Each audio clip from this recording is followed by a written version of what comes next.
What is going on, everybody? Welcome back to the channel. After Sound here, bringing you a special guest for round two on this channel, the one and only Azircon. Azircon, how are you? I am doing good. How are you doing? I'm doing good. So right before we hit record, we were talking about the last time you had been on here, and I cannot believe how quickly time has flown because I thought that it was maybe a couple months ago or earlier this year, but it was actually October of last year. So shortly after the swap at CEO where Matt took over, there was probably Yes. a lot of just animosity, a lot of uncertainty and anxiety, and so much has changed since then. So how Yes. we're going to dive into the DHF proposal for sure. I mean, that's one of the main things we wanted to talk about today. But if you could give the last year like just an overview or a grade, again, not even necessarily a grade for the team, but like how are you seeing Splinterlands now from last October to where we're at now? Yeah. So, I just looked it up. It was October 30 Mm-hmm. last time we talked, or at least that's when you Around that posted. time, So, yeah. yeah, could be like a one day earlier or something like that.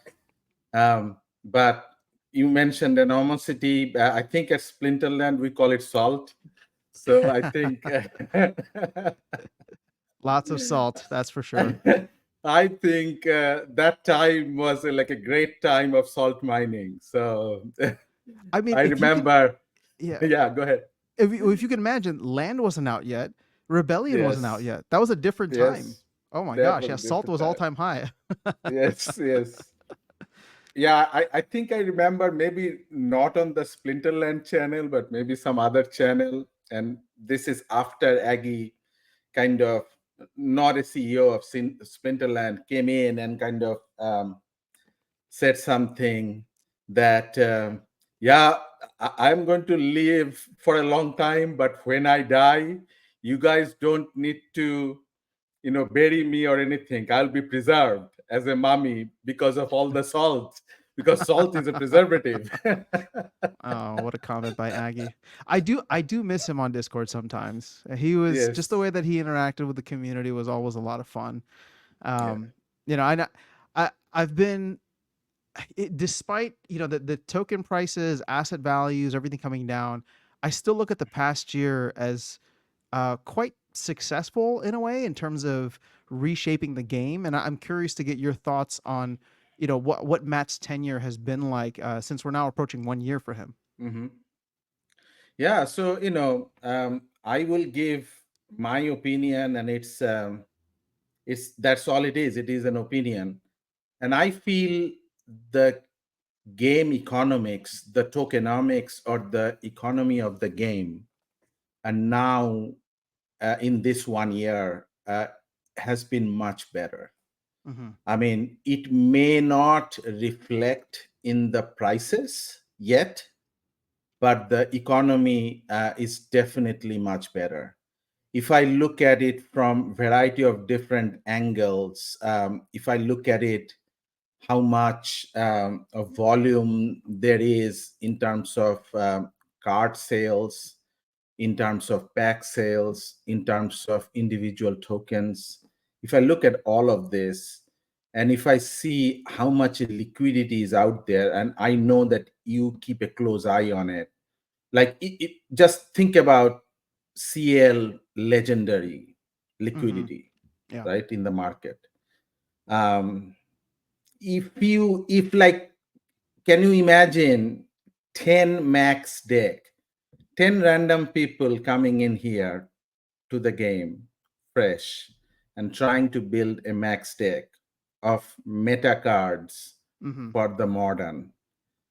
I don't see that much liquidity right now. Yeah, well, I do think that there would be a lot of liquidity that would come off the sidelines. One of the things that I Yes. think hides it is the fact that there's the DEC listing fee now.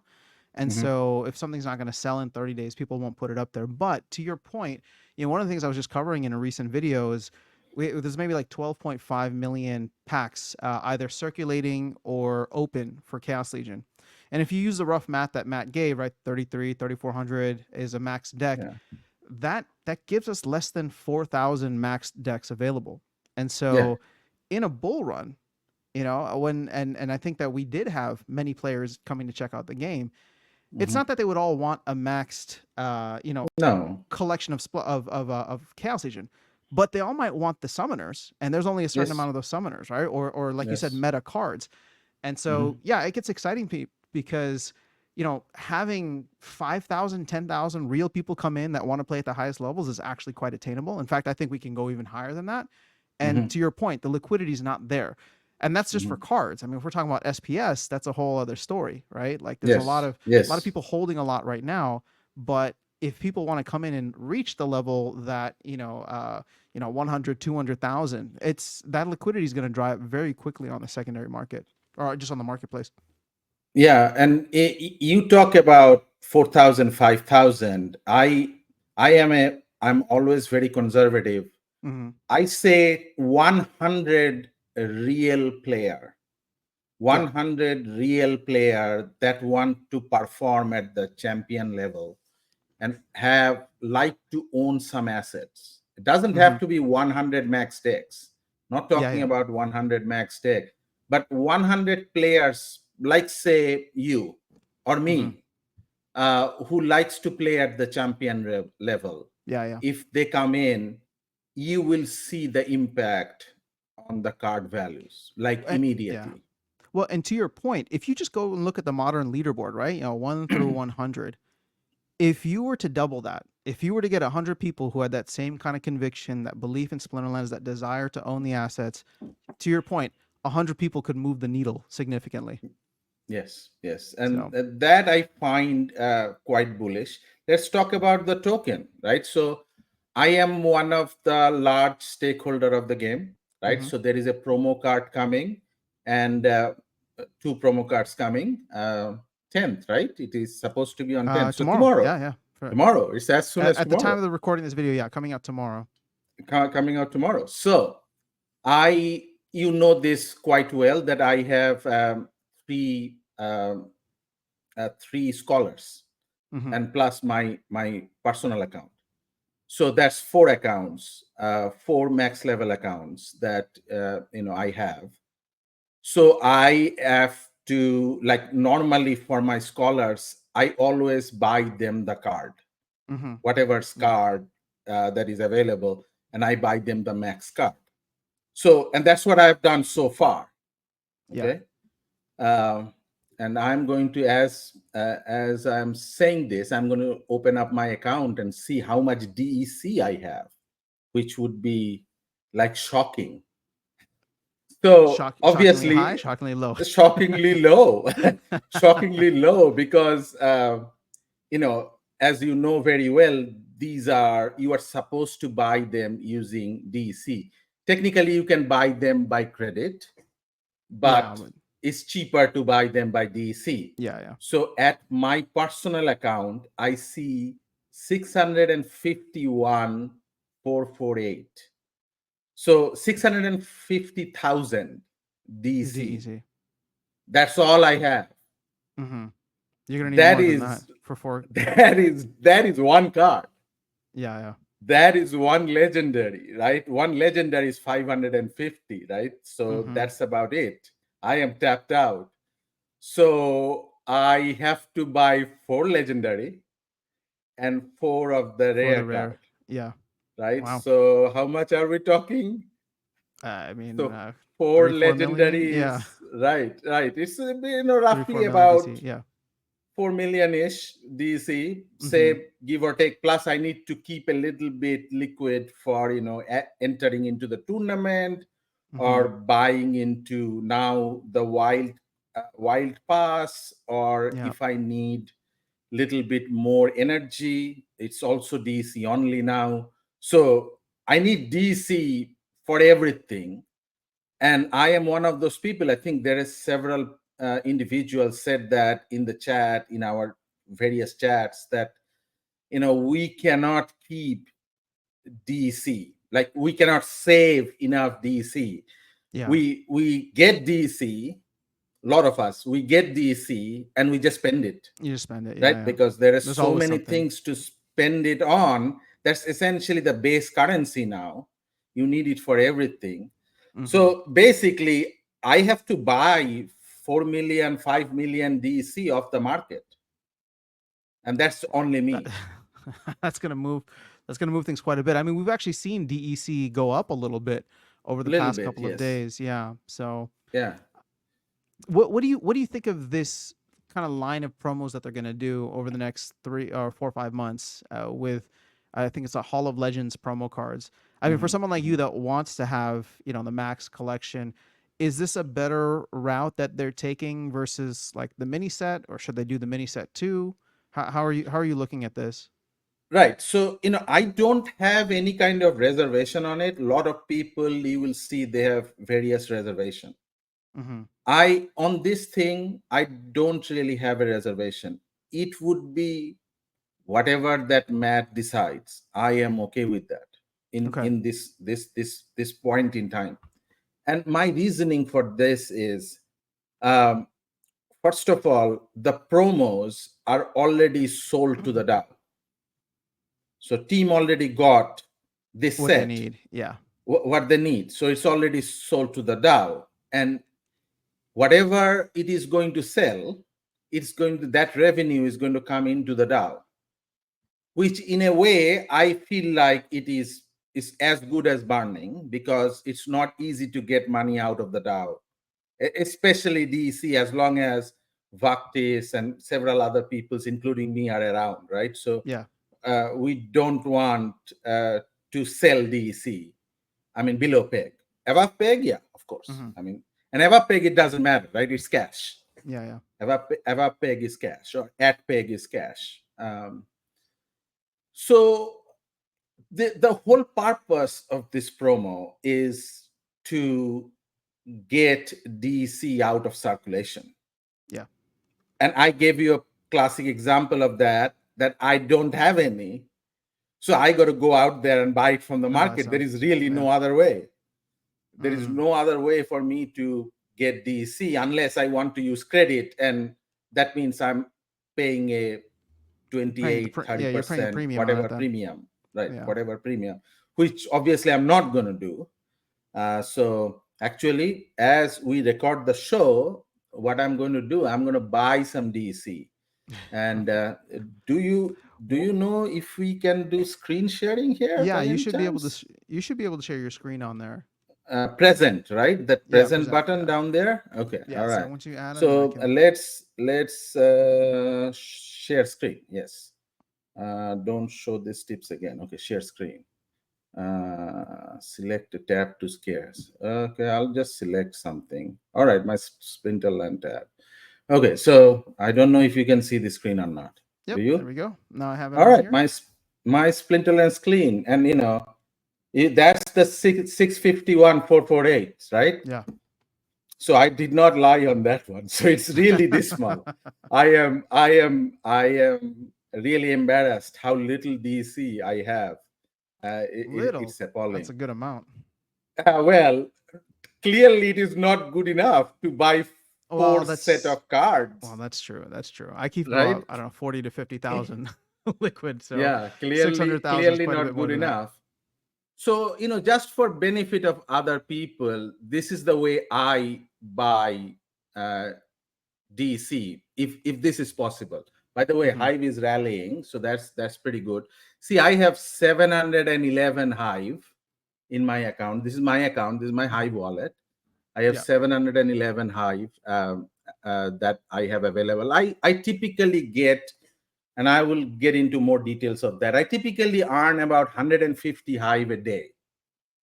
Okay, Gotcha. Okay. Yeah. from curation alone. Well, and you're a Uh, large stakeholder in Hive as well, I which am a is large something we talked stakeholder. about the last time. Yeah. Right, right. You can see my stake. So this is my stake. So, I think we're still looking at the Splinterlands tab, so I think you might need to share, oh, you yeah, share like the are. win yeah, share the Yeah, window. That if I might be a can, better let's see option. if I can see the window. Let me go back to this. Okay, Yeah, so yeah, you are seeing this sharing the. All right, so stop screen, and there I we am go. going to, let's see. if I can share screen and Should be the middle option to do window, I think. middle option, right? Screen sharing. Okay, so share screen and then window and then entire screen. I think entire screen is the best option. I have Let me only give it. one. Yeah, Okay, I only have one. sure. So did that work? Can you see something now? Not yet. You might need to confirm it or hit OK. All right, let me. Sorry about that. Let me see. What did I see? Share. Share. There we go. How's that? Well, right now you should be seeing Yeah, yourself. seeing. Oh All yeah, I right, see there that. you go. Right. So, all right. How about now? Do you Yep, see my wallet, Hive wallet? perfect. Yep. Okay. All right. So I was talking about that. I have like the 711 Hive, Mm-hmm. and I have about 1 million HP. HP. Yeah. So what I'm going to do right now, I'm going to use this Hive to buy some DC. So that's something I commonly do. So the way I do it, I am going to go to BSwap, which is a swap platform by Garber. Mm-hmm. So do I you see the recently screen? switched to that too. Yeah, I Yeah. like their platform. Yeah. So, again, I'm going to convert the Hive to swap Hive. So I'm going to get max and I'm going to hit convert and I'm going to say confirm. This is not always the best way to do it, but for one or two Hive, I don't really care that much. Yeah. So What would be the best way to do it? Just out of curiosity. you have to shop for different. So this one is a dynamic fee, right? You can see Mm-hmm. the fee on the screen, right? The Yeah, yeah. fee is like 0.45%. Um, Well, it this is it less it than Hive Engine or Tribal Decks. That's why I this always use is this one. this is much less than Hive Engine.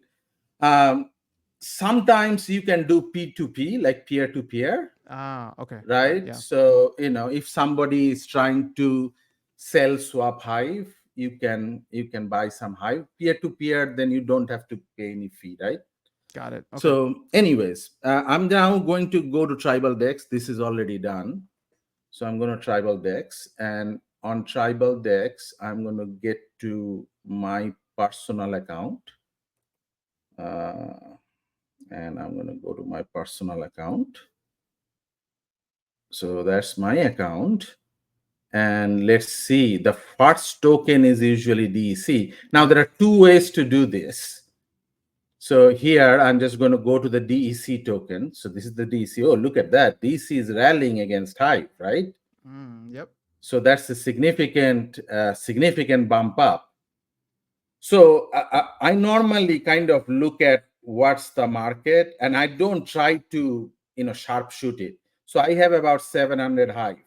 So I'm going to look at the sell orders and see the market is pretty thin. Yeah. So market is pretty thin, like 80 Hive, 25 Hive. I'm just going to make it a little bit bigger. 4 Hive, 1 Hive. Yeah. There's It's not pretty much. dismal. Now, I have one of the two things. Like a lot of people is on the buy side, right? Mm-hmm. A lot of people like 870. Somebody wants to buy, right? 870 Hive worth of DC.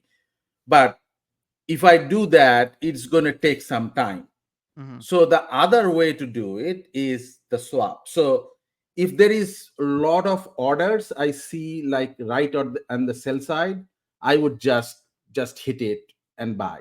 And just buy. Okay. Okay, that I sometimes do that. That is actually the cheapest way. Because there's no This fee on one, this. there Yeah. is no fee on that.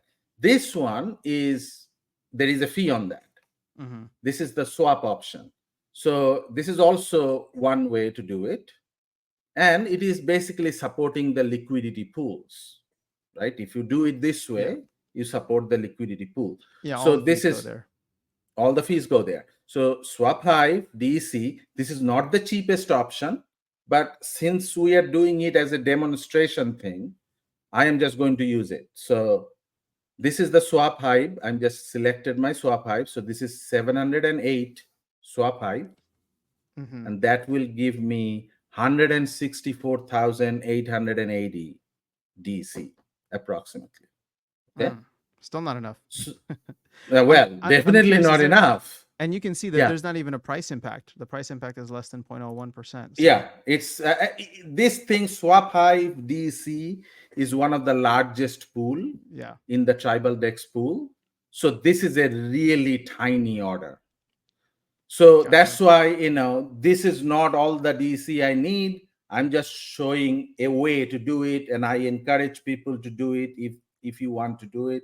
Yeah, So I'm just going to hit swap, and I'm going to confirm this and close this. So this should happen in a few more seconds. yep, And then, yeah, so this is success. So now if I go to my wallet here, and I look for DC. There you go. That's my DC. And I have 177,000 DC. gotcha. Okay. So now I can go to my Splinterland account and come in here, and I'm going to transfer, and I'm going to transfer from Hive Engine to in-game, and I'm going to do the maximum. I have like 12,000 or something spared there before, Yeah, yeah. and I'm going to transfer and confirm and close, and the transaction is sent in a couple of seconds. That DC is going to arrive.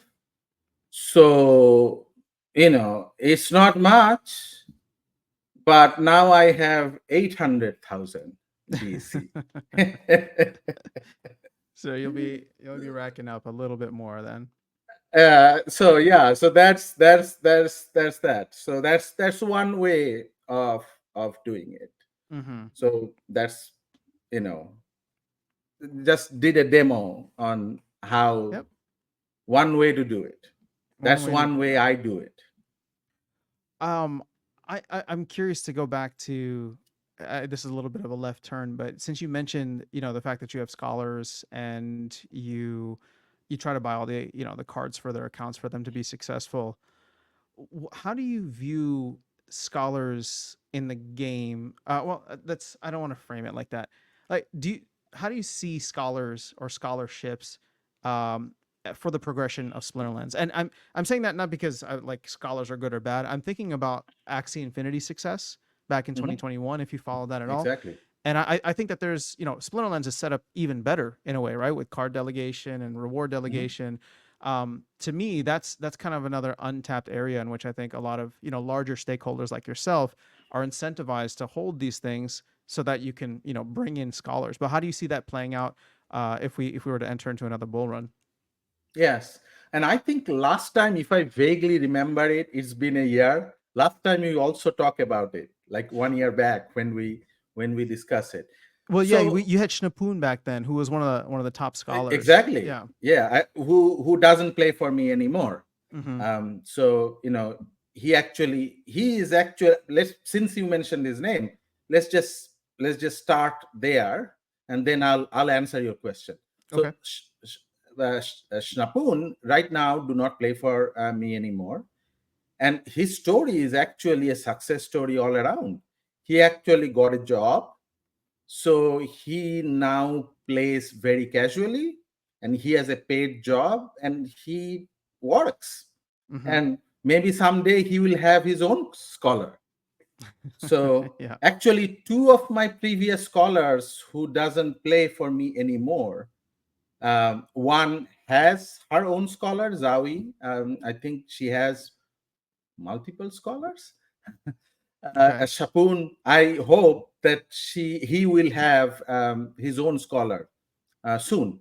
And uh, his story back then, I picked him up from Las Vegas during the Splinterfest. Mm-hmm. You were there. You Yeah, yeah. probably remember him winning, not winning. He got the second He place, came second place right? on both the tournaments. On both So on the yeah, both he's top tournaments. player. He got Yeah. yeah. And after that, I picked him up. I got him into a drink, and I offered that if he wants to play for me, and I picked him up. So, and then he kind of, at that point in time, he was living like a hermit in a village in central Japan, South Mm-hmm. Central Japan. Um, and he did not have a job. He was staying at someone else's house to do essentially odd jobs around the village, and Yeah. that involves cutting grass. Gotcha. Okay.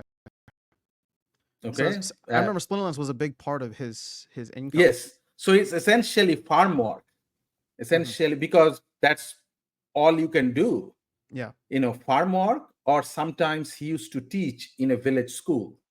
That was temporary, Mm-hmm. and playing Splinterland. So these are all essentially he was doing odd jobs. And Splinterland at that type point in time was a big part of his income. Yeah. And he was feeding himself doing this. Yeah. Yeah. And now he has a proper job, he has moved on. So this the I like to tell these stories because these are success stories. So now let's get back to your question about how do I view this scholar program. And the scholarship or scholar, that actually came from Axie Infinity. I'm glad you mentioned that, Okay. because we did not know. We did not call them scholar. We had them. We just said, oh, my account is played by someone. By We such and just such. never Yeah. used the The word term. scholar. Interesting. Okay. We never did. But we have our account played by other people for ages, like from the very beginning, right? From the very beginning. Yeah. Yeah. So actually, Axie Infinity popularized this word, and when all of these players from Philippines, from Indonesia, from Thailand, from Vietnam came in, those are the countries where Axie Infinity was very popular during that bull run, correct? Mm-hmm. And we got the same group of people, and they brought the word scholar with them at Yep. that time, and so we hung on to it from that point onward. So how do I view them? I In my mind, and I have discussed this with a variety of different people. For example, you can ask Dave McCoy, Mm-hmm. you can ask Faktis, you can ask Matt. I've discussed this with multiple people. I feel that these are professional players. Think about professional baseball. Mm-hmm. Professional baseball players get bought and sold in a draft. And then you buy players, and you make a club. You make a professional baseball club. You pay for them, they play for you. You earn from merchandise and the ticket money if you're a club owner. Mm-hmm. In my view, guilds can be a professional baseball club. I So yeah, it's funny you mentioned that. I have such high hopes for guilds. It's just they haven't gotten any love in a long time. So I own a guild. Mm-hmm. I own a guild with Luis. So we own 50% each. I mean, we Mm-hmm. we never felt that we will ever make any money out of it, Mm-hmm. ever. But we talked about it, and the the shields of glory set of guilds. What do we call them? They're like, now I'm forgetting even the name. The shield of glory, the edges of glory, and this other Yeah, yeah. kingdom of glories, this set of guilds. So Luis and I, we own a guild jointly, in one of those glory families. I think it's the one of them. I forget which one. Okay. I have to go look at my Discord and figure Check your out. I guild mean, names. Luis is going to kill me for this, because I can't remember which guild I own. Oh my Luis is going to goodness. kill me Let me for see. this. But anyways, in my view, we have an Here, opportunity let me help. if we are successful. Shield of Glory. There you go. Yeah, Shield of Glory. Yeah, um, we have an opportunity that guilds can be a professional club, and within that club we will have professional players, and scholars are the professional players. Mm-hmm. So that's my vision for the scholars. So I am extremely supportive of them, and they kind of elevate our game playing. In my mind, I have seen them play. I have seen them what they can do, and Yeah. they are well above average. Oh yeah, I mean the talent obviously that comes in is fantastic. I think what I hear in terms of pushback is, well, scholars are inherently extractive, right? Like they like to take value out, whether it's Mhm, whether it's for legitimate things, right, or not. It doesn't mhm, matter, but they're taking the value out. But I don't know. I was around during the 2021 bull run, right, for the majority of mhm. it. I came in August, and I remember I even had a scholar in my account for a while, right? And Yeah. I was just I was just buying a couple cards here and there, but it was somebody who was in a different financial situation than I was and Mhm, wanted to scholar for me. And mhm, to me, in terms of like spreading the word or giving opportunity to players that may not have the opportunity to play, I thought it was really important because no matter how you slice it, Splinterlands is an expensive game to mhm. really get into. And so, yeah, I know the team is trying to make it so that there's, free to play or lower cost options, but that's never going to be the premier, right? If you're good at the game and you like the game, scholarships offer you an opportunity to jump in, play at the highest levels, and take advantage of the assets that somebody else is holding and wanting to use for someone. So I don't know. I mean, I like it too. I think it spreads the word a lot better. I think it gives opportunity to everybody. But I was curious to see how your thoughts are, or I was curious what your thoughts are on it moving forward. But it seems like you're quite bullish too. So the extractor point. So let me answer that. And next time somebody says the scholars are extractor, I agree. Scholars are extractor. And next time somebody says that to you, you tell them the amount of asset that somebody like me, Vaktis, Brave Tofu, Crypto Eater, we hold, we compensate and overcompensate for 150 scholars, Mm-hmm. right? So that's Yeah. the way the sequence work. Of course, they play professionally, so they are playing. This is a play to earn game.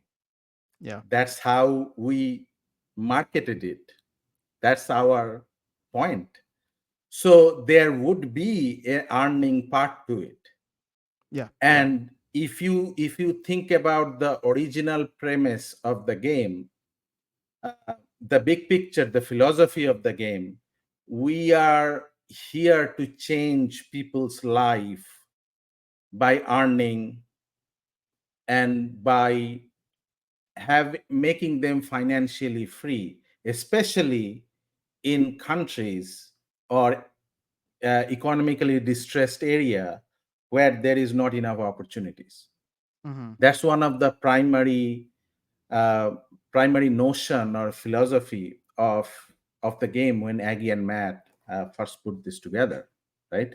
Peace, Mm-hmm. prosperity, and liberty, right? That's the PAL Yeah. server. That's essentially their fundamental thought process of this game. So there would always be enough people. If we are successful, there will be always enough people that will hold asset, and that Mm-hmm. will they will hold more than enough asset to support a whole bunch of scholars who would actually use the earning from the game as their living Mm-hmm. expense. And I find it absolutely okay.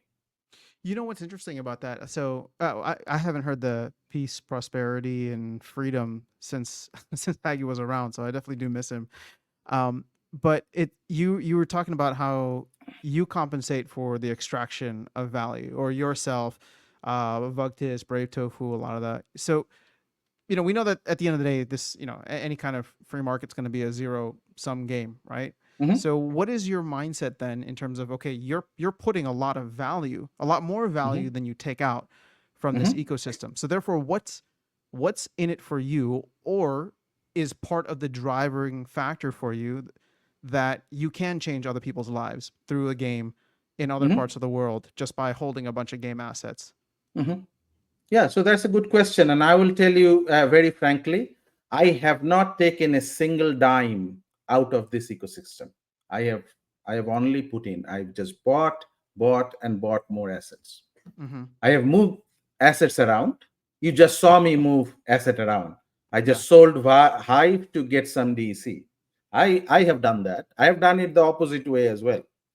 But I have not taken any money out. And it is very simple. I don't want to take any money out because that will create a tax situation for me. Okay. That would be a capital gain, correct?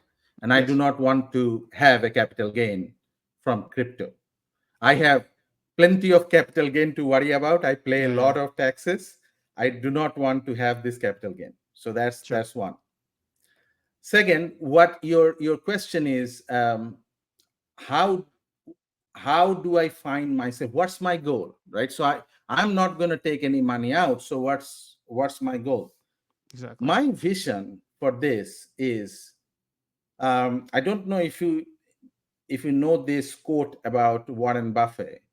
Warren Buffett's philosophy of investing is, if you have invested in a good company, if you bought stock of a good company, Mm-hmm. you would never have to sell that stock. And by never, he really means never. Yeah. So then what are we going to do? What's your goal? Well, if you are good enough like him, you will keep on buying that company, keep on buying that company's asset and the stock, Mm-hmm. and hopefully that will provide you income as dividend. Mm-hmm. And you can take the income out. You can take, like, SPS clearly give us income, right? Yeah. I am hopeful at some point in time in future there would be enough income from SPS that I would be able to take some income out that I have accumulated over the Mm-hmm. years. But I am not planning to sell my investment ever. It's just That is like my promise. you're talking about getting like rewards from tournaments or things like that where you can Right. withdraw. Okay. But Yeah. to a point where it would be substantial at that point because you've invested and accumulated quite a bit. Exactly, exactly. And again, Warren Buffett. People ask this question to Buffett as well. Okay, well then, what's your time horizon? Like 10 years, 15 years? I mean, how long you are willing to wait? So then Buffett answered to that as well, and he said, if I am right, if my fundamental thesis about the company and the stock is correct, I would continue to buy the company until I own the company. Mm. And he actually did it with several companies. There are several companies that essentially his foundation now own, including Burlington, the railroad company. Yeah. Back in the days, the Berkshire Hathaway, the insurance company. There are several companies that uh, Berkshire Hathaway now owns. They are Yeah. the Yeah. owner.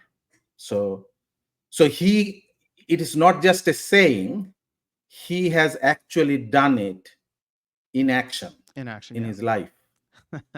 I I cannot wait to see the reaction from people when they say, "Oh my gosh, Azircon's trying to buy the entire game." Yeah, well, this is no secret. Yeah. Yeah. No, I know. This has been discussed not just by me. By the way, there is a bigger investor than me, and I know. Yeah. Yeah. everybody know his name very well. Vaktis is of the same opinion. Yeah. Crypto Eater is of the same opinion. We Interesting. we have invested, both Vaktis and Crypto Eater invested about 10 times more than me, Yeah. 10x more than me. And there were there were multiple discussion and multiple places that, if it is like, there is always this what is going to happen to the DAO, what is going to Yeah. happen to Yeah. the company, are we going to run out of money, is DAO is going to run out of money to that internally, this is all we say: we'll never run out of money. If if if it comes to that, we'll just own DAO will own the game. Yeah, that makes sense.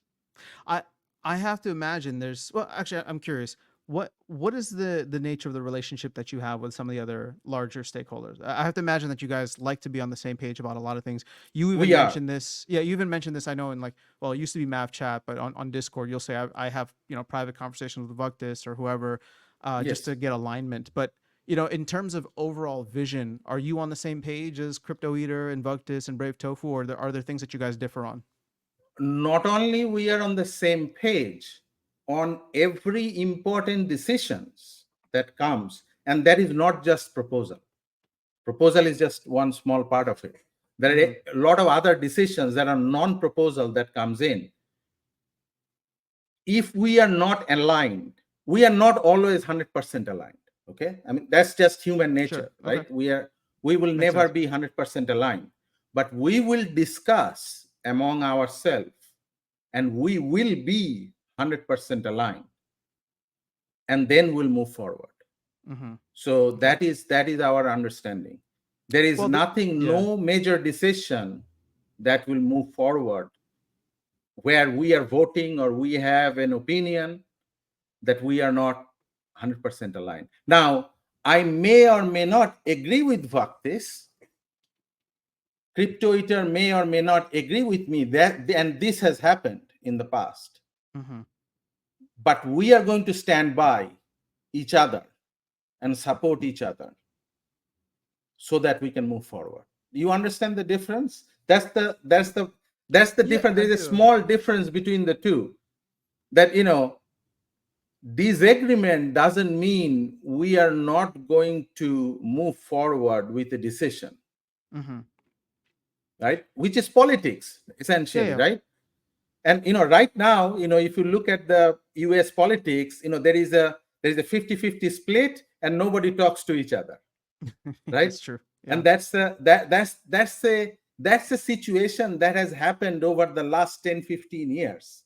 Mm-hmm. In the past, there would be disagreement between the parties, and But they would come actually, to a if there is an consensus. important enough bill, that would be bipartisan. There will be people from either side of the aisle who will stand behind a particular bill, and oftentimes they are not in agreement with each other, and they would Yeah. still stand behind the cause. So it is just like that. Yeah, It yeah. is less and less today in today's politics, which is a shame, which is I agree. absolutely a shame. Yeah. Well, and like I said, I have to imagine that the nature of your conversations are much more constructive, right? Because at the end of the day, you truly are all playing for the same team. And Yes. rather than, what ends up happening, the conversations on Discord or Twitter or wherever, they always devolve into, somebody making baseless accusations or claims or whatever the case is. But it's different at the level of investment that you all are at, I'm sure. Yes. And I must say that after the abolishment of MAF chat, I would say our Discord conversation in general has improved as well. It has Hmm. become more constructive. Well, So yeah, I mean, yes, the room, like the shard room, only has people who are, significantly invested.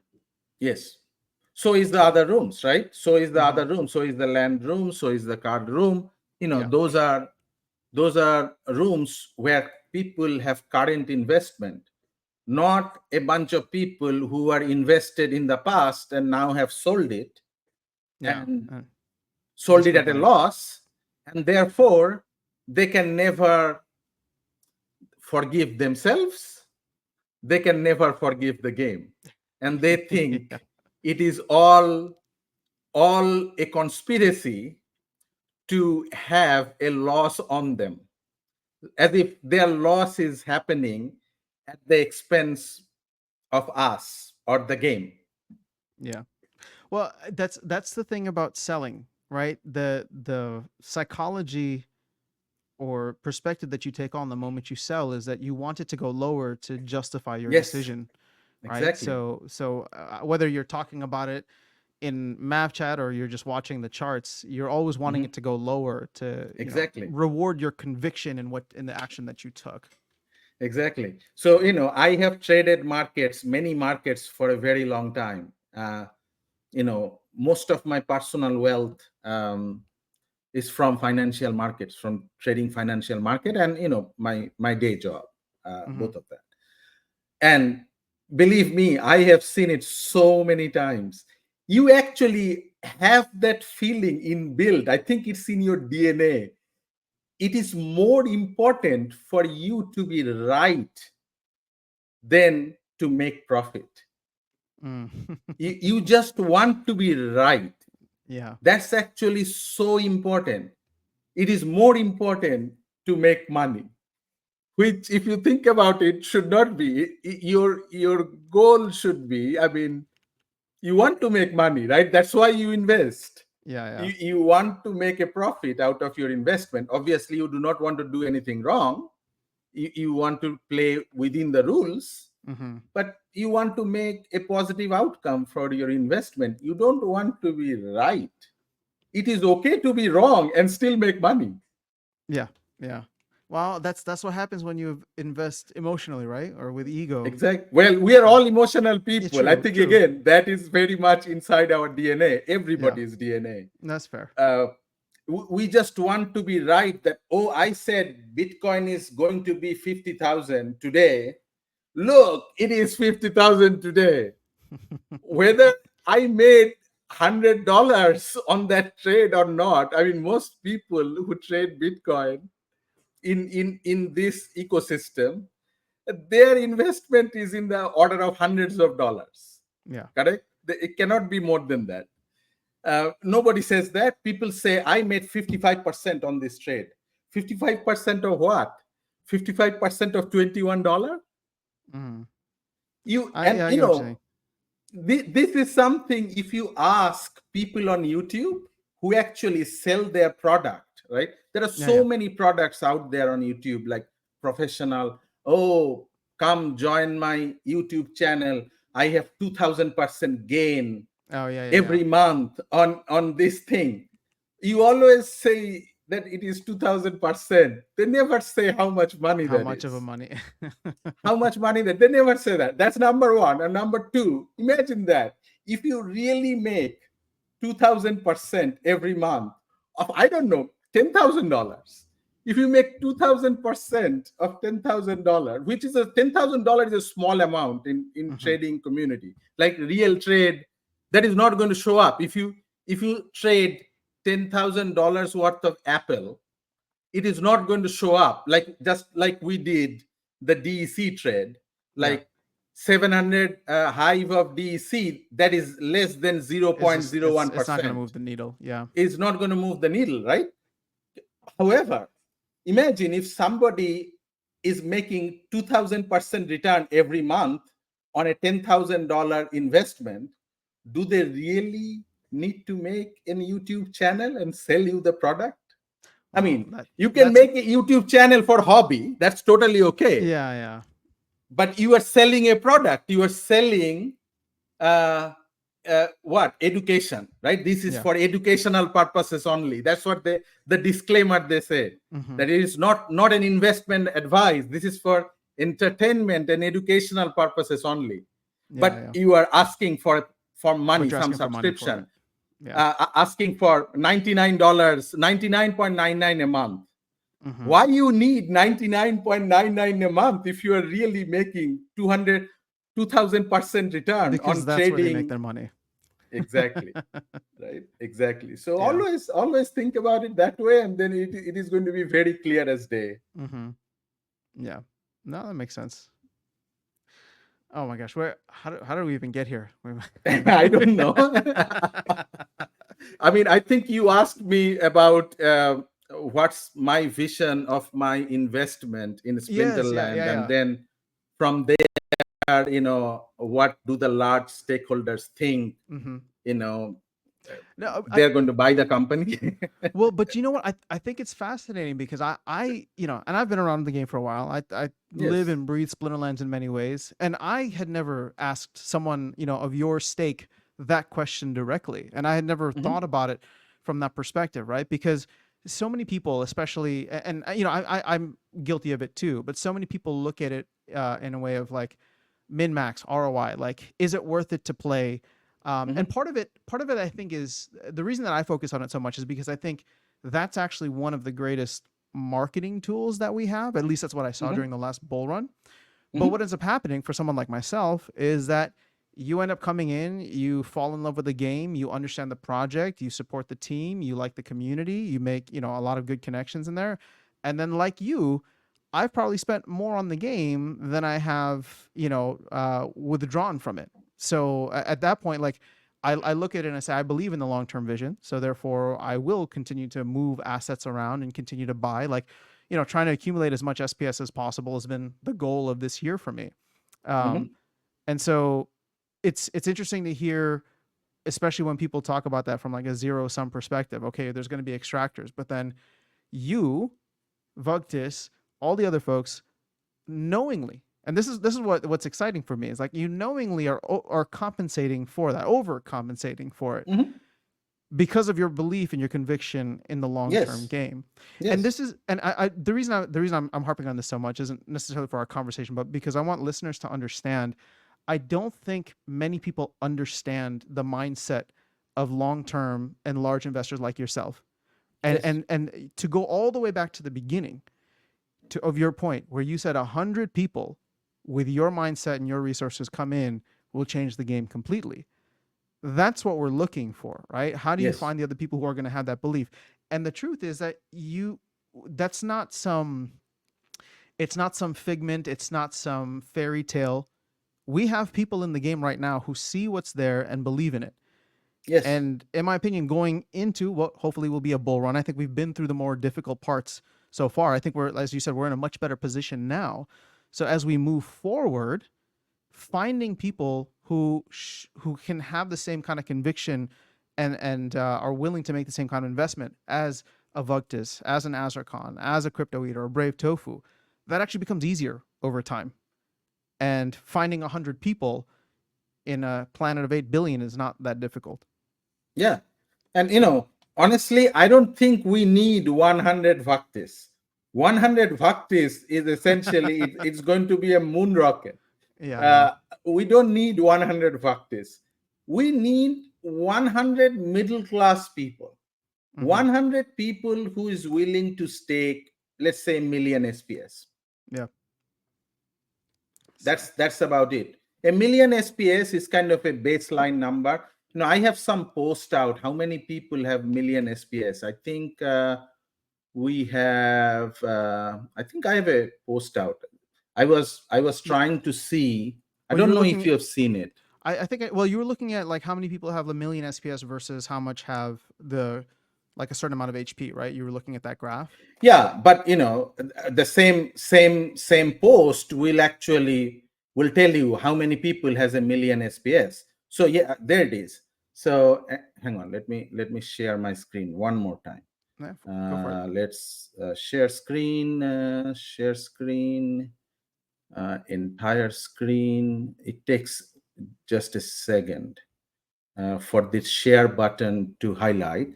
But essentially, I in all the public websites, all the publicly available spaces Yeah, yeah. that we have, like what are the splinter cards where you can see actually the rich Oh, like list. yeah, staked SPS. Here, I'm looking at it Yeah, right so now. yeah, the rich list. And on that, on all of them, for some reason my I see. share button now stays gray. Well, here, let me. uh, I can share my screen here real quick. yeah. So you can see here. I went to staked SPS on Peak Hmm. Monsters, Hmm. and was it 134? We'll just say like about 130 are at 1 million or above, right? So Right. here's, So there are yeah, here's one. 130 people with 1 million SPS and above Mm-hmm. currently. We just need another 130 people. We don't need 130, let's say 100. 100 people with 1 million SPS. Oh, actually, forgot this. Yeah, 137. Yeah, and you have a lot Yeah, of people who are in the 900 range, so they're not too far away. exactly, exactly. So that's I'm not asking for much. I'm not asking for 100 bhaktis.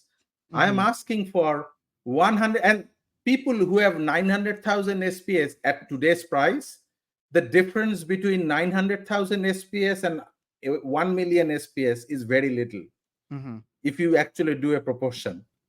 It's a 10% difference, but again, percentage is a bitch, so we do Yeah. not say percentage. So 100,000 SPS is how much money? And we can do that real quick, right? Was it 100,000, $700 maybe? $700. Yeah. $700, nothing. Well, $700. I am but planning. Right, go ahead. we're not looking for the people at 900 to get to a million. We're looking for brand new people to go from 0 to 1 million. Exactly, exactly, Yeah. absolutely. But if we actually can really get 100 people with 1 million stake XPS, I guarantee you, all the 900,000 people, they will cough up that $700 and then buy the rest. Yeah. Believe me, Yeah. that's the way the market works. That's what's called FOMO. Yeah. The Yeah. moment people won't buy when the prices are going down or dragging along the bottom, the moment market starts to rally, people starts buying. The moment we Yeah. make new highs, everything looks rosy. Everything looks rosy, and it everything sucks when things are cheaper. Yeah. Yeah. Well, and this is what I've been trying to express to people is the fact that like once SPS gets to 3, 4, 5 cents, first of all, I'm excited about the energy trade, right? Because all of a sudden everybody's going to start burning a ton of DEC for energy, which in turn is going to burn SPS, which means that we're just going to go higher and higher for that. But then not only that, the market psychology kicks in of, oh, you saw SPS go from less than a penny to do a 3x, 4x, 5x, right? Even at 5 cents, or shoot, even at like 10 cents, right? If SPS hits 10 cents, you're going to get somebody who's never heard of the game right before. They hear, they see all the posts on Twitter, they see all the things on Reddit, they hear about it through whatever. They come in and they look at the chart and they say, wait, this token is at 10 cents right now. It did a 10x from 1 penny up to 10 cents, but it's still down 90% from its all-time high. I think I'm going to buy it, right? Yeah, And so absolutely. now you get the speculators coming in because they think that there's an opportunity there. The proof of concept is already available because there's players playing the game, and you have a history of the game actually removing a lot of botting and exploitative behavior. So we've been through the fire in many ways. SPS goes to 10 cent after sound. There is a steak dinner on me. Uh, Anybody around Houston, steak dinner on me. We will do a get I together. I would love to celebrate that with you if SPS gets to 10 Yes, cents. just I'm keep a record of this. I did it publicly. So and not just you, anybody around Houston, driving distance from Houston, Fair enough. you Yeah. know no problem. The Steak nice dinner. thing the nice thing about SPS at 10 cents, and not to refuse your invitation, which is very gracious, thank you, but at 10 cents, I think a lot of players would be able to buy their own steak too, which would be nice. Absolutely, they would. So, and I would be able to buy 10 of them. I don't think 10 people are going to take up that on this offer. There is Fair not enough. many people around Houston. I know only 2 or 3 people. You probably know more, but yeah, I it's not actually going I'm to be 10. just a couple of us here, so I'm hoping that once things start to take off, then maybe we'll find a couple more coming out. Um, Yes, yes. I so I'm actually curious to see. You're obviously very bullish on the game and the project and where it's going. I know you've thrown out, and I hesitate to do this, but just for fun, I know you've thrown out SPS price predictions in the past. Are you willing to talk about? Again, you don't have to throw out a number, but you're one of the people that I've seen talk about this at great length, and I'm of the same mindset too, without being hyperbolic or moon boy. I understand Matt's vision of like SPS is supposed to go up forever ideally, but we're like, what does that look like to you? Where do you see that? Is that at $1 all time high, or do we go higher than that? Like how does that work in like Yeah. whatever time frame you want to give it? So, again, after that, I do not do prediction. Okay, that That's one thing I do so not do. And I have And I will tell you why I don't do it. I do prediction for a living. That's and most of my academic research back in the days was done on prediction. You know how you Mm-hmm. predict certain thing, certain events that are log normally distributed. Like most natural processes are log normally distributed, right?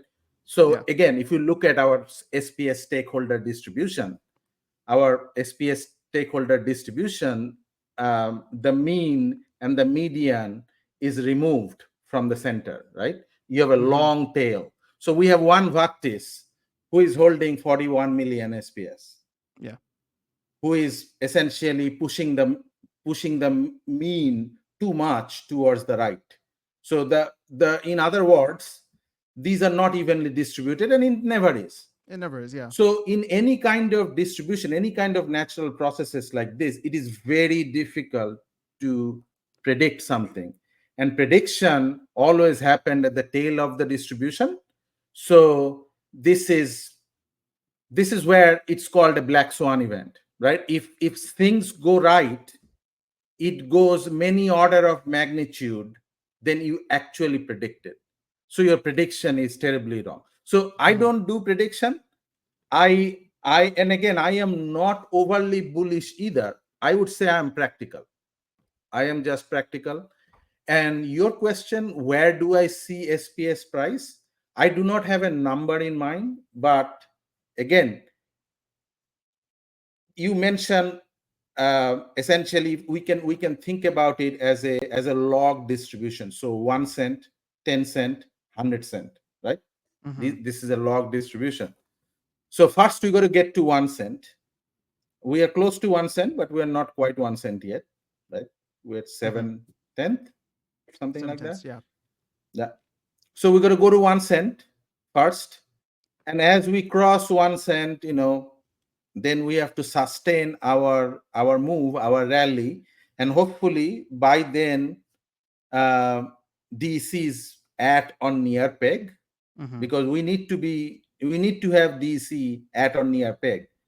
We cannot have a discounted DC and SPS rallying. That is not sustainable. It can happen for a short period of time. Sure. It can Yeah. happen from speculative buying, right? And there Mm-hmm. would always be speculative buying. Like I do speculative buying, right? If I go out and buy 1 million SPS right now, that would be a speculative buying. It has Mm-hmm. nothing to do with the price of DC, Okay. right? Because the price of DC is doing its own thing.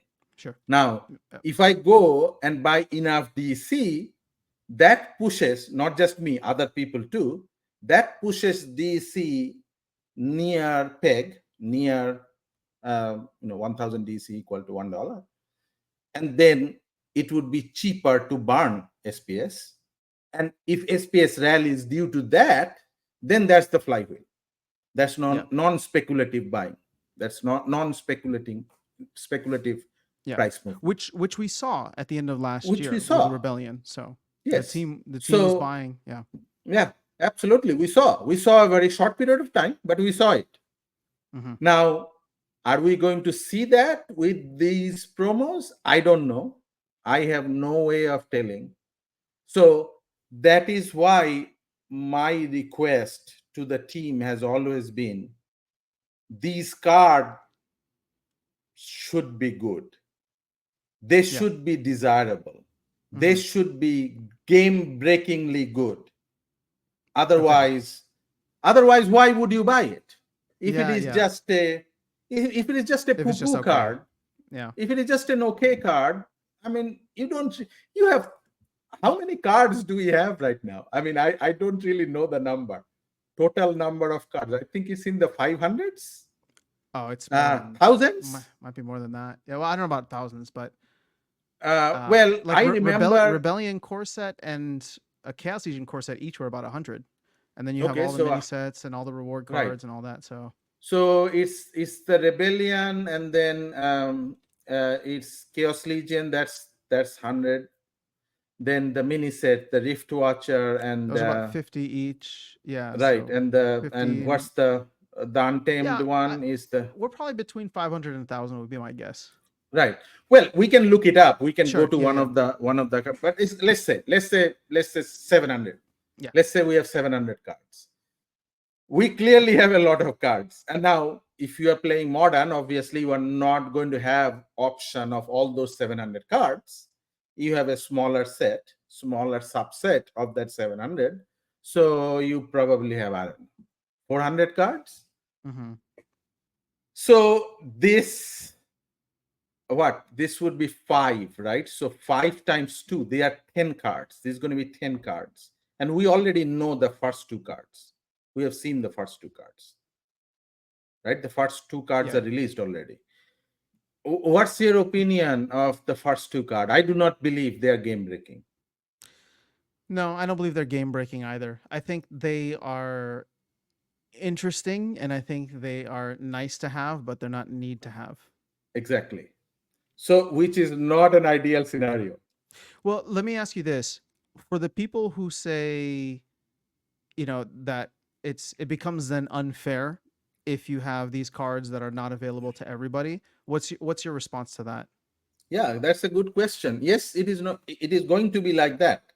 Mhm. Nobody is going to have all the cards, and that is one of the reason that we kind of griped a little bit on the card prices, right? Mhm. There is a very strong opinion out there that these were priced very high, Yeah. and I agree with that. This is priced high. It's expensive. We just calculated. I do not have money to buy it, Yeah, so yeah. clearly it is high. Of course, it is high, but isn't that the goal? The goal is to get as much DC as you can burn out of this. Yeah, So there are true. 2 things. So that's first goal. And the second goal, which is what we are discussing right now, you want to make these cards desirable. Yeah, If you don't make it desirable enough, you are not going to sell enough. exactly. Yep. And as far as I can tell, and at least you and I, we agree on this, that these 2 cards that are released, and we haven't played it, we're just looking at the stats and Mhm. doing our best judgment.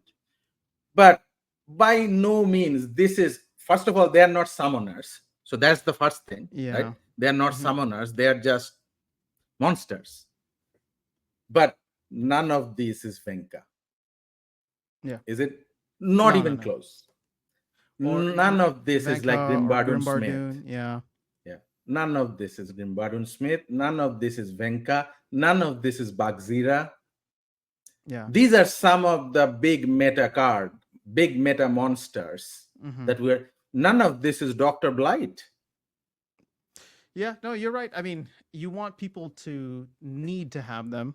So, Exactly. yeah. See, I think where people get tripped up, and again, I don't blame them because it's difficult to navigate. There's this idea of we have this competitive ranked play where it's a combination of skill and a combination of investment, right? Because you need to own the cards in order to be able to participate. Um, but then you have the folks who are game purists, and I understand where they're coming from because they want to have a game that has appeal to all. And this is Mhm. where I actually think having um and maybe I'll get your thoughts on this, like having a free to play version of Splinterlands where you can put it on the App Store, people can play, there's no rewards involved, but everybody has access to every card and it's just like a big ghost card ranked ladder or whatever. There's no rewards, there's nothing, but it serves as a place where people can go and try their hand to see if they're actually good at the game. I think that could turn it into a hey, try before you buy. So now you get some random person who may never have looked Splinterlands way, but I can go talk to all my Web 2 friends and say try this game. They try it out. They realize that they're pretty good, and so then they go and check out the actual game and say, hey, I've never done anything in crypto before, but if I buy $1,000 worth of cards, I can be at the top of whatever ladder. Yeah. I think you get a lot of folks doing that. Is that but I know a lot of people are very much against that. There's an argument that it devalues cards. What's your opinion on that? And again, this is nothing new. Trading card games have been around for a very long time. Yes. So it is none of this model we are inventing. These models are already out there. Think about how Pokemon does it. I play Pokemon games all my life. I'm Mm-hmm. playing it for the last 24 years. Yeah. So each year there is a version of Pokemon. Each year. And there is typically 100 and 150 cards, digital cards. Yeah, yeah. 100 and 150 digital cards. And they have been 20, Pokemon's been around from 1998. So That's a lot of the cards. number of Pokemon is in the 10,000s. So I do not even know how many that are out there. Yeah. However, each year, the game that is launches, within that game, there is a story mode, which is not P2P. It's a story mode. Mm-hmm. And within that story mode, so it's a PvE, correct? Yeah. Within that story mode, you can only play the Pokemon from that generation. Now, there are Okay. exceptions. Within that story mode, you will get to certain part of the story where you can have some Pokemon from some other generation, like a limited 5, 10 Pokemon Sure. from Yeah, other yeah. generation. But generally speaking, on that year, on that version of the game, you are only allowed to play the story mode first part of it from that generation only. Mm-hmm. Which, if you think about it, if we had a story mode, if we have a PvE mode, which is an equivalent of modern. So we have a modern, but it is not a PvE, it is PvP. Now think about modern. Modern is like three generations of card. We can make modern even smaller, and then we basically arrive at the Pokemon version, which is that year's release.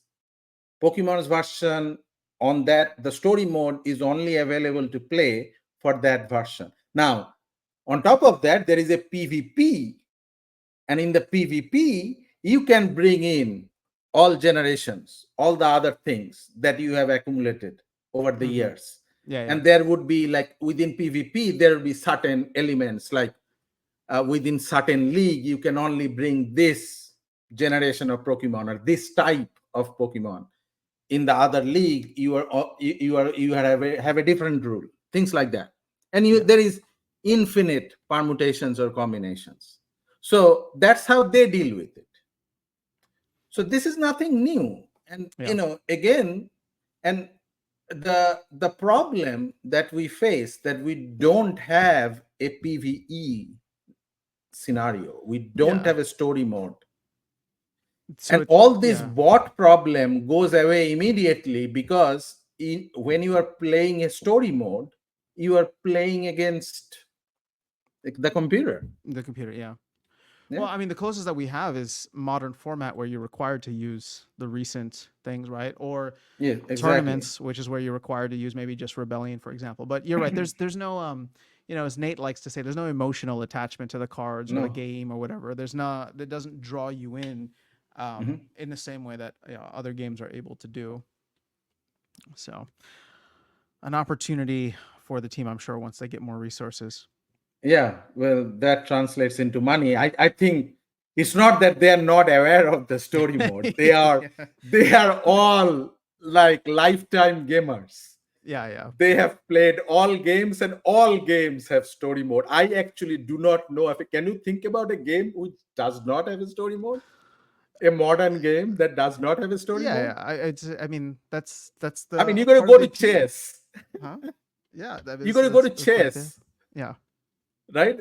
That's the only game I can yeah. think of, chess, Or that Tetris. doesn't have a story Actually, I'm mode. sure Tetris has a story mode too. To it all. Yeah, That's something. probably Tetris even have it. There is so many versions of Tetris, right? Yeah, that's true. Actually, Tetris is a story mode, right? I That guess. Yeah, the fundamental basic Tetris is a story yeah. mode. You just build your Tetris. You just build it up. You are Yeah, not gotta get playing it. against someone. You are playing against the computer. That's a story mode. Interesting. So, okay. Well, I mean, this was, yeah, that was a good explanation. I know we're probably coming close to time here, so I want to be Yes. respectful of your time. I know we had wanted to talk a little bit about the DHF, so thankfully we're in a position now where we're well above the return proposal. I'm just curious to get your thoughts because you've spoken at length about this on many other shows. I would recommend people go listen to the People's Guild podcast that you did maybe a couple months or a couple weeks ago, a couple months ago. Yeah. where you kind of went in depth. It was really interesting for me to learn more about the mechanics of Hive. Mhm. But where like are you feeling much more comfortable? Do you think that the steps that the DAO and the team have taken, or maybe the DAO has taken, are good to kind of synergize with Hive, or do you have any other requests or recommendations for the community? So I am never comfortable with DHF. Okay. That's my, because DHF, as I explained, and you know this very well, DHF is dynamic. Yeah. So anytime the support can disappear, and believe it, it can happen. And it's as simple as it. Mm-hmm. Somebody can upvote the return proposal. We are just right now, we have about 500,000 Hive difference The between the difference. return Yeah. proposal and the Splinterland proposal. 500,000 Hive is nothing. I Yeah. know many accounts, if they choose, they can stop us from being funded. And it doesn't have to be one individual, it can be three individual with much smaller stake. Yeah. All they have to do, they have to vote on the return proposal or remove the support from Splinterland proposal Mm-hmm. if they're already voting for it. So the support can disappear at any point in time. So I'm never comfortable. Uh, what we constantly, continuously have to do as a community, we have to market the game for the Hive people, because the Hive people are the one who is voting in this Yeah. particular case in DHF, right? Mm-hmm.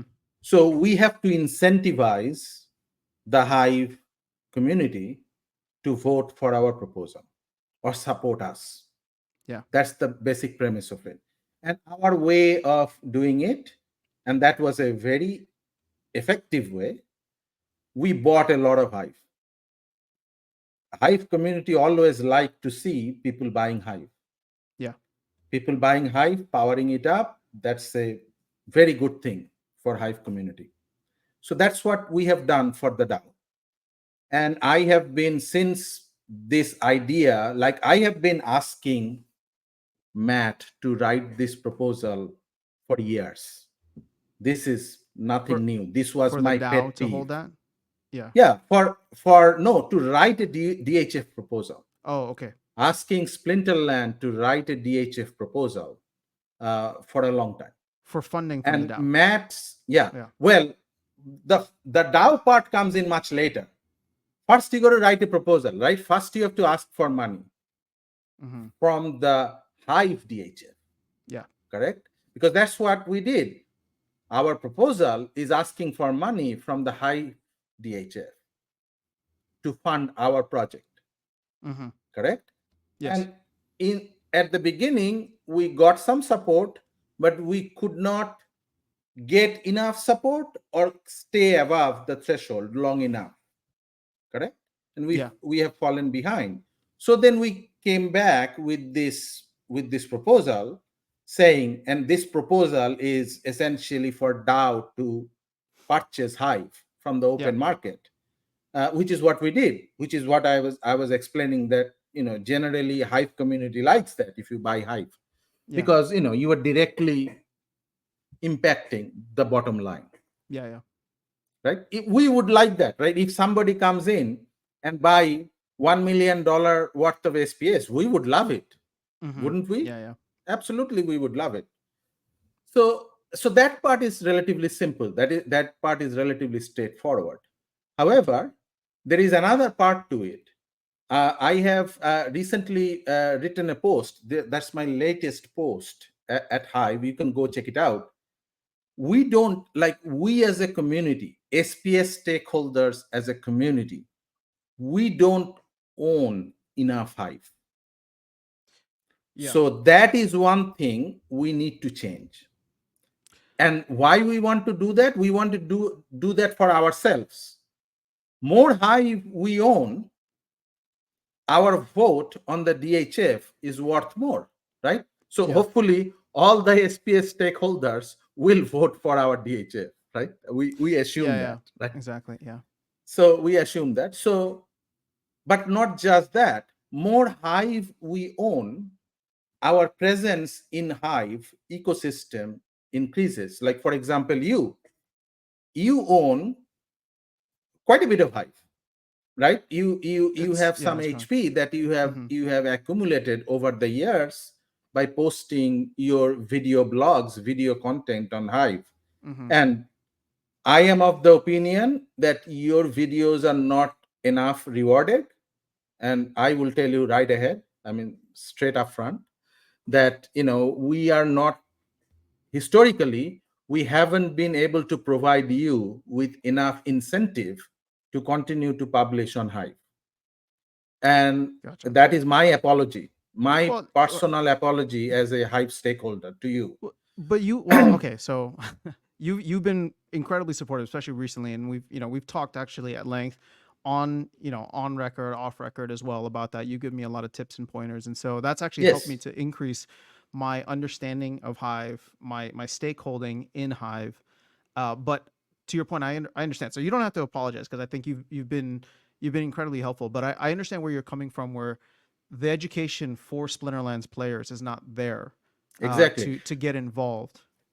Yes, and I am not talking about me as a person. I You're am talking about talking the about whole. me as a stakeholder. I am talking about me as a community member from Hive. Hive Mm-hmm, as a community haven't provided you enough support. And it goes both ways, mm-hmm. right? The reason Hive did not provide you with enough support because nobody knows you exist. Yeah, yeah. Exactly, right? So this is a matter of networking. Mm-hmm. So people will watch, will interact your content only if they know you. Now, in the Splinterland community, a lot of people know you. You have quite a bit of reach. You are pretty well-known content producer within our small community. Yeah. But your contents are always Splinterland related, and to a non-Splinterland player, why would anybody watch your video? So, am I taking from this that you're saying that I should diversify some of my content then? Or Absolutely, okay. because if you are, obviously you will have Splinterland content. You Mm-hmm. actually have more Splinterland content. You produce videos daily, Yeah. and you do not publish all your YouTube videos on Hive, rightly so, because you are a prolific content creator and you do not want to publish multiple videos on Hive for reward. That Yeah. kind of messes things up, and we have discussed this. Yeah. I But don't want to seem think like about I'm it this spamming. way. Yeah. Yeah, think about it this way. When we are asking for other people to vote on our DHF proposal, if you read my post, you will see how small the Hive stakeholding within our community is. Yeah. Yeah. I think I Correct? saw the graph that you shared. So, Exactly. yeah. So we are essentially asking non-gamer, non-Splinterland people to vote our proposal. In other words, we are asking from non-Splinterland people from Hive to give us money. Correct? So we are asking for a Mm-hmm. favor from them. They don't have to do this. Yeah. They really don't have to do this. We are asking for a favor. And why would they potentially give us a favor? One argument we can make, look, we can provide you with content. We can provide you with active content creator who are expert in creating content. You are clearly an expert in creating content. You create content every day. Mm-hmm. The only difference is a content is a content. You just need to diversify a little bit and kind of tune to your audience so that you can maybe have a content about some other general thing. Well, this is I'm glad that we're having this conversation because I was going to reach out to you at some point. Like I don't I don't want to overdo it on Hive, but for example, like the other big thing for me is music, right? And so if I wanted to start doing Music, music content, exactly. I what I didn't want to do was dilute the profile that I have, but you're saying that I should diversify to reach other audiences. You should. And so, You and should. because yeah. It's not diluting your profile, it is diversifying your profile. Okay. Think about it this way: right now, your profile, only Splinterland gamers will come and visit your profile. Mm-hmm. Correct? There is no other content in your profile.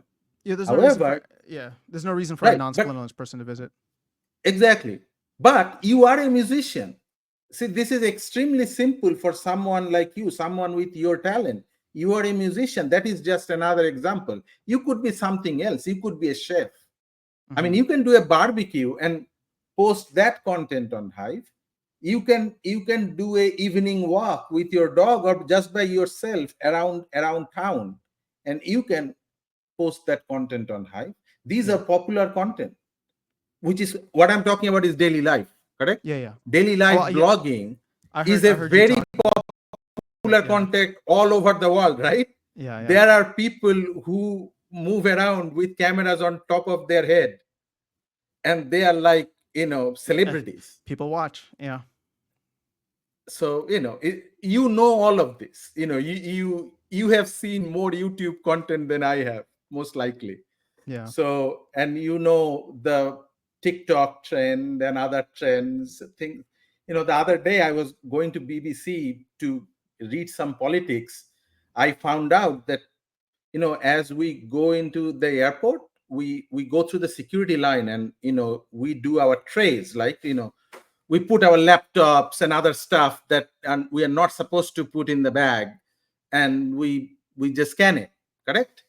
Mm-hmm. There is a new trend in TikTok where people are displaying their security tray, in a way so that it looks aesthetic. Yeah. And there is some trendsetter with 1.6 million view on how to do this. Yeah. Can you imagine? I know. Can you But there. imagine, like, But how mundane can it be? Like, but you know about YouTube. A yeah. view is a view. Yeah. Yeah. Well, I Somebody mean, with 1.6 million there, views, there's the is trend. significant money. There's the trend of just unboxing, right? Like you buy a Trend of product, unboxing. unbox it. There's no commentary. It's just you show what's in the box, and everybody watches. So Exactly. And view yeah, is a view. If you have 1.6 million view, you are going to buy me a steak dinner. fair enough. I will probably do it at less than that, but yes, absolutely. Yes, exactly. So, So that's what we could do. That's mhm, what we could offer. We can offer content. yeah. And that's a fair exchange. That's a Okay. very fair exchange. Well, that was incredibly helpful because now, like I said, I recently I've just been focused on Splinterlands, but I've been wanting to do more because per your suggestion, I want to get more involved in Hive. I'm trying to comment on more videos that I see, just try to engage with the community all around, not just Splinterlands, but in everything. I'm trying to get my Hive stakeholding to a high enough level that I get the two cent right notification Yes, so that people know that hey, after sound voted on this thing because he exactly. finds it interesting, and then I can vote. Mhm. And so those are kind of the goals that I have right now that I'm setting for myself. And Yeah, so I I do not know how much HP you have currently after I'm sound. at Uh, 1600 or so. Do you know what the Let me number that I need to be see. at is in order to get that 10,000 2 is a cent good vote? number. 10,000. 10,000. Okay, 10,000 is my After new goal. sound, let's see. After sound, let me see your wallet. I'm just checking your wallet. I mean, Okay. I check people's wallet all the time. That is one of the Yeah, things I always do. So I'm at, yeah, 1607 is where I'm at. yeah, 1607. So let me do something for you. After sound, I am going to delegate 10,000 HP to you right now. Oh, wow. Okay, Okay. so I am going to do that. So I am let's do it live. So I am going to go to, again, share screen. Where is that? Present, share screen, share, and I am going to, where is this thing? After sound. Okay, share. So do you see my screen? Yep. Okay, so 1600. So I'm going to go to my wallet. So you can do this from Peak D. So Mm-hmm. here I can click on delegate, and this is the delegator, that is me, and you are after sound, after sound, Mm-hmm. and there you go. 10, 10, 10, 10. 10,000. Continue. Thank you very much. So this will allow me to then have a little bit more stake Yeah, that I get go off the ahead and perks. go and do vote right now. Do a vote and see how much your 100% vote uh, is. Let's So see. it's instantly available. So now if I go to Aftersound wallet, AFTERSOUND, Let's see. Aftersound. Oh yeah, I can see it See, already. there you go. There you go. So let me go and see people that I'm Yeah, just following. give it a Oh, you vote. know what? Give people. Perfect. I'm gonna do the People's Guild. They just posted something 15 hours ago. There you So go. People's I like Guild. that That is content. good. So I'll vote 100% on that. Yeah, the And now People's now Guild. I'm I think curious. that I would. Yeah, that I think I have Well, a. 9 I. cent vote. There you go. Aftersound. Your lucky day. That is a lucky day. Well, thank you very much. Like I said, I do want to Absolutely. get more involved. So, but how Yeah. does this work? Because the rewards go back to you, right? So I'm not. This is No, what you're rewards doing is goes just to delegating. you. But why would the Rewards goes rewards to go to you me? because your curation. Let me explain this. Okay, let me stop sharing. Okay, there you go. So, delegated proof of stake. Mm-hmm. Keyword delegated. DPoS. That Mm-hmm. is the protocol of Hive, right? Delegated proof of stake. Keyword delegated. A delegated stake, it is as good as stake. So this is So, different from SPS delegation then, because the SPS delegation, you still get all no, the it is other. not. Oh, Think I about guess. it. Okay. Think about it. Oh yeah, SPS yeah. is Okay. exactly the Sure. same. Okay. Okay. When you delegate SPS, due to the delegation, you get certain higher level of reward, correct? Mm-hmm. Does that reward goes to your delegator or it comes to you? Well, for the rewards when you're playing, that all comes to you, not the delegator. But the delegator will still get things like the staked SPS rewards and A vouchers and fee. such. The delegator gets a fee. Mm-hmm. If like if you are selling your SPS stake, then delegator gets a fee, A fee, yeah. correct? But I mean, I have scholar accounts. Scholars don't pay me delegation fee. I have delegated to their To account them, yeah. SPS for free. Yeah. I do not get any payment for that. I delegate to a whole bunch of people for free. So when I delegated this Hive to you, I am not getting paid because it's a free delegation, correct? Mm-hmm. So all the benefit from this delegation, so make sure you use it well, because Mm-hmm. now you have to go out there and upvote a lot of people, Gotcha. because this curation, when you upvote people, you get curation reward, and this curation reward goes to you, to your Mm. account, Okay. doesn't go to me.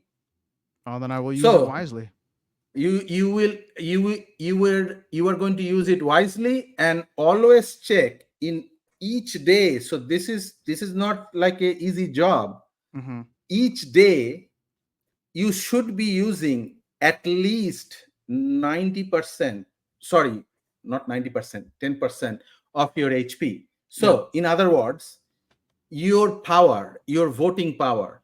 So right now my voting power is currently, and in Peak D, if you just click under your name, it shows you directly. My voting power is 86%, which is good. So you want to keep your voting power from 100% to 86, 85% or so. It, basically 95% to 80%, something like that. Mm-hmm. So Yeah, yeah. if you provide 100% vote, your voting power goes from 100% to 90%. Got it. Okay. Okay, 10 votes. 100% vote is and it varies a little bit, but roughly speaking, this is all roughly speaking. Okay, Mm-hmm. goes Gotcha. from 100% to 90%. You don't want to provide 100% vote all the time. You can. I mean, I do provide 100% vote all the time. Like I vote you 100% often. Like whenever Mm-hmm. I'm looking at But something. yeah, there's the sliding bar there, so you can There is a choose. sliding bar. Yeah. So you want to spread your vote around as much Mm-hmm. as you can. Yeah. So, spread it around, Well, spread the that way wealth, you can have a larger reach and connect with more people larger through that. reach. So. And not just vote. Vote is not enough, because even if it is a 9 cent vote, that's still not enough. Mm-hmm. It's not enough. Well, because the And the votes get reason it is not buried. Yeah. enough, a vote doesn't have a face.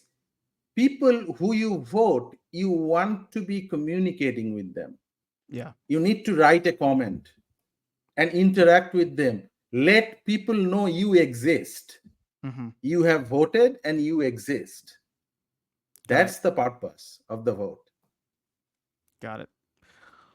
Well, Azircon, that was incredibly generous of you. Thank you. I will Yeah, make sure to use it responsibly, and I'm yeah. actually excited to to jump out in there. Like I said, I'd already been doing comments here and there just to try and connect, but now Mhm.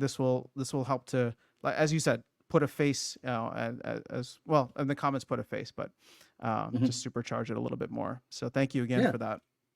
yeah. Um, And feel free to upvote people's comment too. mhm, Anybody who comments on your post, I typically, unless it says very nice post, very mhm, nice post is essentially an automatic downvote from me. If the comment is substantial, I mhm. typically upvote the comment as well. You know, A small ups. that's what I wanted to get to that 2 cent thing for, because whenever people comment on my thing, on my posts, I want to be able to Mhm. reward them for the engagement. Yes, So that was like yes, the first place in which I was yeah. thinking that would make the most sense. And Um, remember, if it is below 1 cent, it's dust. It yeah, doesn't get exactly. calculated, doesn't get added. Yeah, which is why I was 1 cent or 2 cents. One If it's below, cent, okay, if it's below one 1 cent, cent. If it is below 1 cent, it's called dust. got it. Yeah, All right, I know we're probably a little bit over time, but this has been yet another no problem. fantastic conversation. So thank you so much. Is there anything you want to close with? Anything we didn't quite get to? No, I mean, I think this has been fun, and let's not wait for 1 year Yeah, for the next conversation.